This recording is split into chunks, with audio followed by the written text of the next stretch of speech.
परमात्मा परमेश्वर ने कोई धर्म नहीं बनाया, उसने तो सिर्फ नियम दिए थे। मैं यह बताना चाहता हूँ क्योंकि अपनी दया और अनुग्रह से परमेश्वर ने स्वयं को नूह पर प्रकट किया, जो कि यहोवा परमेश्वर को जानता था, इसीलिए वह यहूदी कहलाया। परमात्मा हमारी आत्मा से बात करता है। सर्वशक्तिमान सनातन यहोवा परमेश्वर ने स्वयं अपना नाम अपने भक्तों को बताया। सनातन ईश्वर ने हमको अपने स्वरूप में भूमि की मिट्टी लेकर रचा और हमारे नथुनों में जीवन का श्वास फूका और मनुष्य जीवित प्राणी बन गया।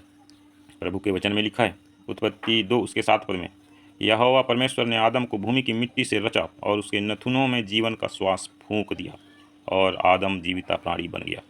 यही बात तोरा और तनाक, जो कि यहूदियों का ग्रंथ है, जो कि सबसे प्राचीन ग्रंथ और धर्म माना जाता है, और बाइबल और कुरान में भी यही बात लिखा हुआ है। यही कारण है कि आज हर एक जाति धर्म का व्यक्ति कहता है कि मनुष्य मिट्टी से बना है, मिट्टी में मिल जाएगा।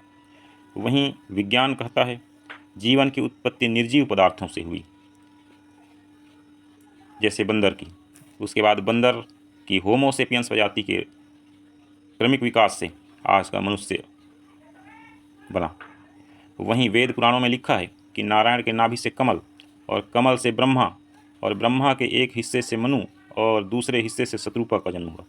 तो आखिर मनुष्य को जो आत्मिक ज्ञान प्राचीन काल से ही है कि मनुष्य मिट्टी से बना है, मिट्टी में मिल जाएगा, और यही होता है जब मनुष्य की मृत्यु हो जाती है। परंतु पुनरुत्थान के दिन न्याय से पहले मिट्टी, आग, पानी, हवा सब कुछ मरे हुए मनुष्यों को वापस परमेश्वर की आज्ञा से दे देगा।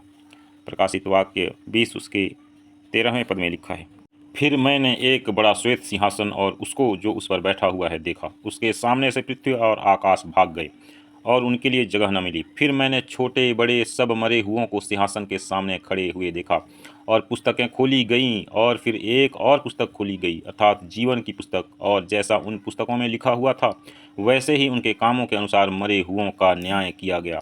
समुद्र ने उन मरे हुओं को जो उसमें थे दे दिया, और मृत्यु और अधोलोक ने उनमें मरे हुओं को जो उनमें थे दे दिया, और उनमें से हर एक के कामों के अनुसार उनका न्याय किया गया।